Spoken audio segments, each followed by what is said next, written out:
Hello and welcome back to another 3D printing video. I just wanted to start off by saying thank you to everyone watching the previous video we did on the Creality Halette 1 Plus, and then another massive thank you to Creality for sending us out the Sermoon V1 Pro for review for you guys. And just like last time, although we were sent this printer free for review by Creality, all opinions remain my own.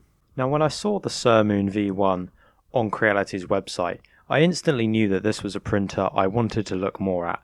There's just something about the way that it looks like it's from a space-age science fiction movie, all completely self-contained in this seamless white and grey casing. And I love the large clear windows on the front, top and side that just allow you to get a really good visual of your printing part. Folding spool holders is something that a lot of Creality machines are coming out with at the moment, and this machine is no exception to that rule, and this one tucks away really nicely when it's not in use. You can't even really tell it's there. And one of the great features about being a fully enclosed printer is that your parts are less susceptible to warping, and it also means it's a little bit safer to print with smellier filaments such as ABS. The final great thing about the design is that it's actually surprisingly compact for such a large printer. Because it's all fully enclosed, it's only 380mm wide by 360mm deep and 430mm tall. So actually it doesn't take up much room on my desk at all. Now when you first set this up, you will be prompted to level the bed, which is a mandatory part of all printers, including the resin ones as well that we reviewed previously. Now the advertised auto bed leveling for this printer is not auto bed leveling as you would know it. It's not using a BL Touch, it's more of a hybrid bed leveling. So instead of spinning bolts underneath the bed to level it to what the nozzle is, you're just using the touchscreen display to tell it how high or low to make the bed. Now this just uses the good old-fashioned paper trick, where you get a sheet of paper and you rub it back and forth underneath the nozzle, and then keep pressing the up arrow on the touchscreen until the paper gets gripped between the nozzle on the bed, and then press save, and then it will move on to the other points, and then when you've done all 5 it'll have a bed mesh ready. So it's kind of auto bed leveling, but it's not auto bed leveling. Now this feature does work, and it does work quite well, but the one major issue I have with it is that if you want to tweak one of the corners, if the bed sags over time, you have to completely redo the entire bed mesh. You can't just adjust one corner by 0.5 millimeter, whereas with bolts you can just spin it ever so slightly. Then we can flip out the filament holder and put a spool of filament on. I clearly need to get some more filament. And then put it through the hole at the top of the printer, which also houses a filament runout sensor, which is very useful. And then click on print mode, feed retreat and feed. It'll tell you to make sure you've inserted the filament into the direct drive extruder, and with a little diagram to show you how to do that. And then it will heat up the nozzle. Now one thing I have noticed as well, I don't know if this is just on the Pro version or all the Sermoons, is that it seems to heat up much faster than the Ender series printers that we've used to have. So I think it's got a more powerful hot end inside the Sprite direct drive extruder. Once it's heated up, it'll automatically draw the filament in, and then it just asks you to tap OK once you see the filament coming out the nozzle. Now while we're here, I'll just show you that we've already leveled the bed, but if we went in here to try and change the bed mesh, as you can see it says that it will erase all of the previous bed leveling settings, so that is the issue with that bed leveling feature. Once you've loaded filament and leveled the bed, all you need to do is pop in your SD card with your file, and then go into print, find your file and press print, and then you can just leave it to work. So now I'm going to go over a few of the great features about the Creality Sermoon V1 Pro. The first being the automatic pausing of the print when the door is opened. Now this is definitely going to be one of those love it or hate it features, but fortunately if you do hate it you can turn this off in settings. So starting off by turning it off, you can see that you can open the door and nothing happens. So if you want to clean up a bit of stray filament, you can just take it off. But if you go back into settings and you activate the pause feature, then every time you open the door the print will pause and the hot end will cool down. So it's a great feature if you're going to have it at home with small children or in a school, educational purposes, things like that. So unlike an Ender series that's all open, nobody can touch it. It does take a second to start going again because it needs to reheat the nozzle, so while I'm here I'll talk about the touchscreen display.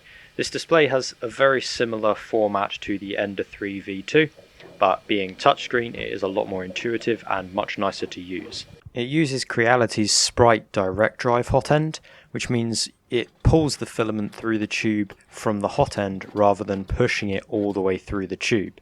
That might not sound like a massive difference, but it means you can print in softer, more flexible filaments like TPU a lot easier. It also uses these steel rails rather than wheels, so it's a lot more robust. The spring steel bed makes taking your parts off much easier because you can just pull the whole bed out of the printer, bend it a little bit and the parts will pop off. And being spring steel, it's also much more durable than the standard magnetic beds and a lot more durable than the bed stickers. When it comes to uploading prints, you can either use an SD card which goes straight in the front, or you can use the printer's built-in Wi-Fi. Now unfortunately I couldn't get it connected to the Wi-Fi, but that is because the university Wi-Fi is very strange. However, when you take the side panel off, there is a hidden Ethernet port.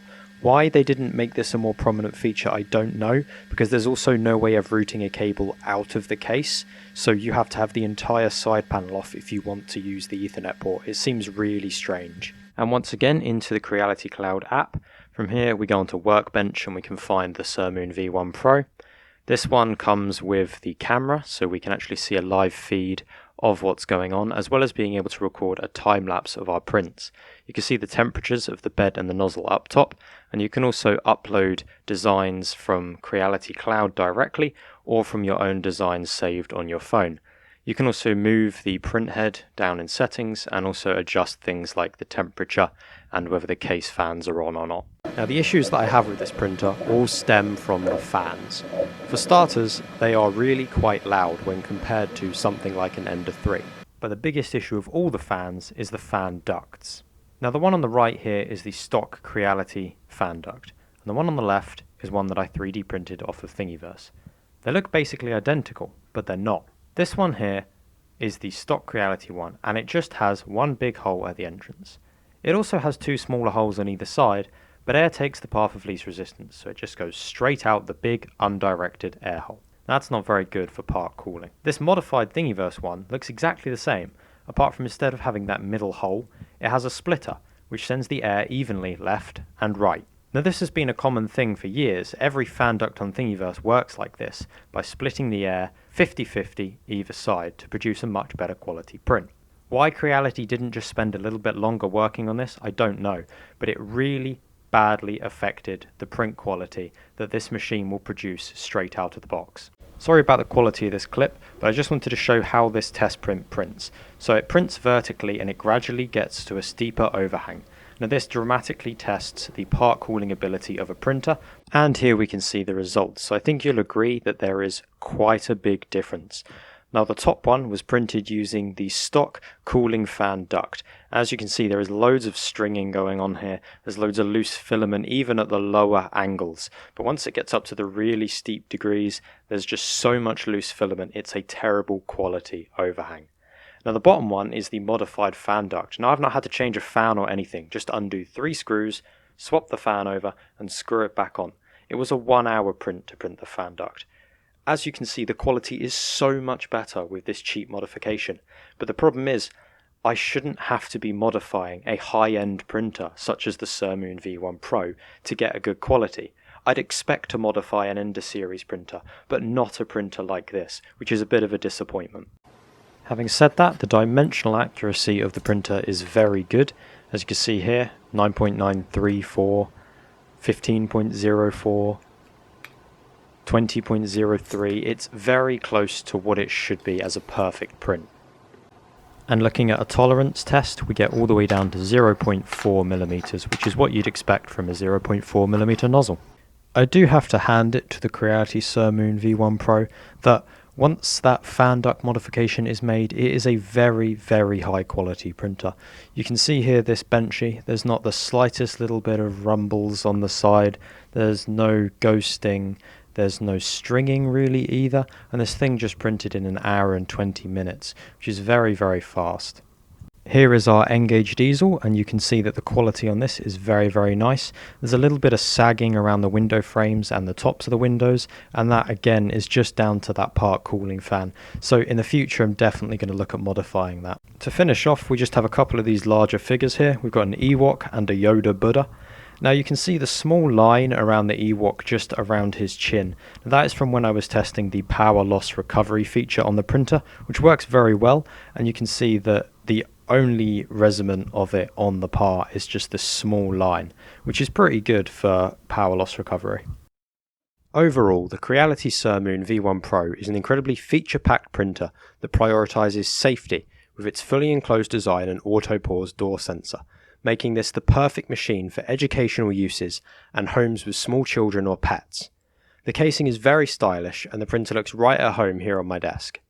If you're the kind of person that wants to be able to upgrade and modify your printer to your heart's content, then maybe stick to a Creality Ender Series printer instead, but the Sermoon will be great for people who just want to plug and play.